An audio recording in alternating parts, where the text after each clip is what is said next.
Welcome back to your history class, and today we'll continue with the chapter Nationalism in India. On the class we had studied about the Jallianwala Bagh, Rowlatt Act and Khilafat movement. So today we'll start with the non-cooperation movement. सबसे पहले question आता है why non-cooperation. तो गांधी जी जब India में आए और उन्होंने इंडिया को देखा तो उसके बारे में उन्होंने अपनी book Hind Swaraj, the book written by Gandhi ji, Hind Swaraj, दो बुक्स लिखी.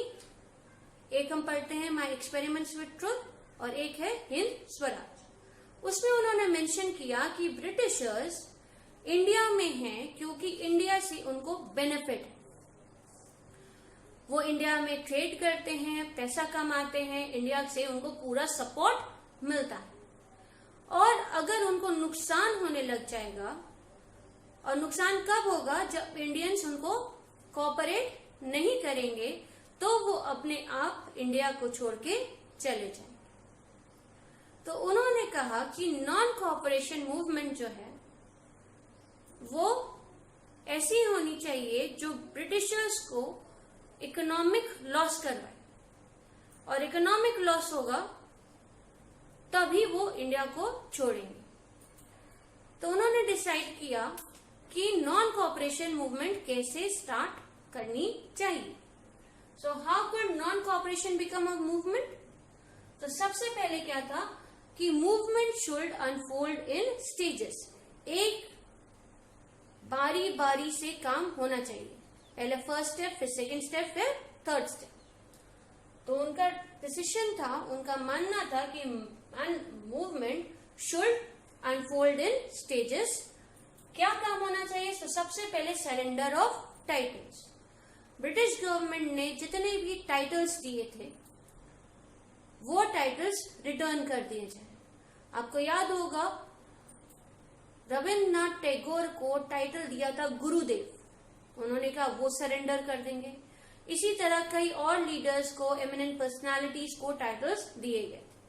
तो पहला स्टेप था कि सरेंडर ऑफ टाइटल्स, लोग अपने टाइटल्स छोड़ देंगे. Second is boycott of civil services. Boycott का मतलब क्या है?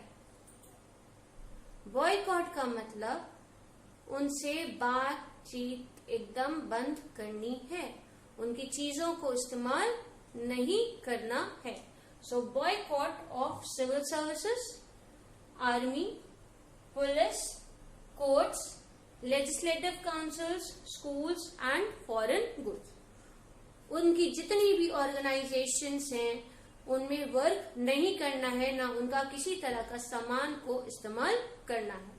गांधी जी का मानना था अगर ब्रिटिश गुड्स इंडिया में बिकना बंद हो जाएं तो ब्रिटिश को लॉस होगा और वो अपने आप इंडिया छोड़ देंगे. जैसे अभी कहा जा रहा है कि अगर चाइना को वीक करना है तो चाइनीज गुड्स को बॉयकॉट करें, चाइना को बॉयकॉट करें. सेम वे उस वक्त हमारा दुश्मन ब्रिटिश था, तो गांधी जी ने कहा कि वी मस्ट बॉयकॉट देम. ठीक. और उन्होंने कहा कि अगर रिप्रेशन होता है, रिप्रेशन मतलब अगर ब्रिटिशर्स जबरदस्ती करते हैं, लाठीचार्ज करते हैं या कुछ और रिप्रेसिव मेजर्स लगाते हैं, दबाने के लिए मेजर्स लगाते हैं, तो सिविल डिसोबीडियंस कैंपेन को स्टार्ट कर दिया जाएगा. ठीक. अगर ब्रिटिशर्स रिप्रेशन करते हैं, दबाने की कोशिश करते हैं, तो क्या स्टार्ट हो जाएगा? सिविल डिसोबीडियंस कैंपेन स्टार्ट कर दिया जाएगा.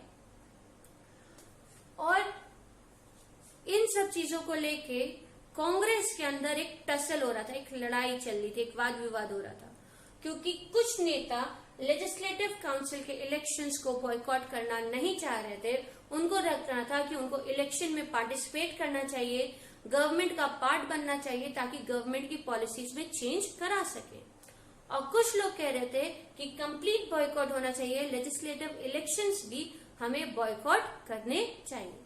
तो काफी एक टसल हो रहा था और वो टसल धीरे धीरे सुलझा और फाइनली डिसाइड हुआ नागपुर के कांग्रेस सेशन ऑफ दिसंबर 1920 में कि नॉन कॉपरेशन मूवमेंट को स्टार्ट किया जाए. ठीक है. सो in Nagpur in December 1920 it was decided to launch the non-cooperation movement. This is all for now. Do remember Nagpur and where you will locate it in the map.